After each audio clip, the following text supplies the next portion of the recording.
Style Color mramor dodá vašim stenám elegantný, prirodzene vyzerajúci vzhľad.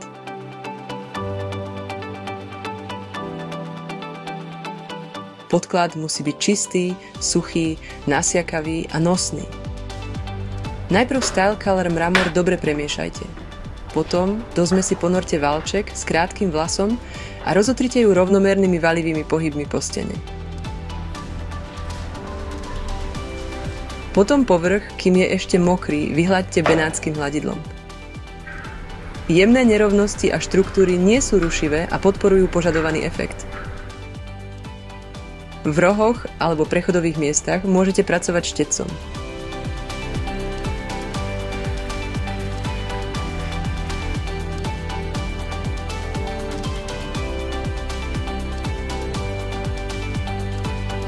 Potom nechajte povrch zaschnúť 24 hodín.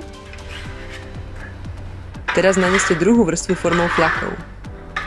Aj toto môžete vykonať pomocou benátskeho hladidla.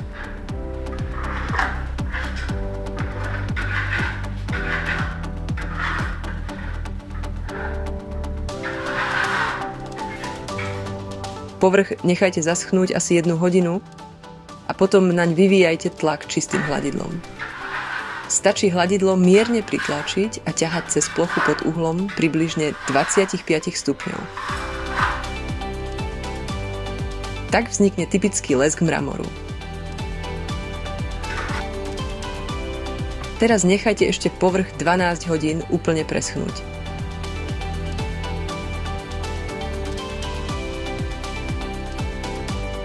Mramor je k dispozícii vo farbách antracit a krémovo-biela.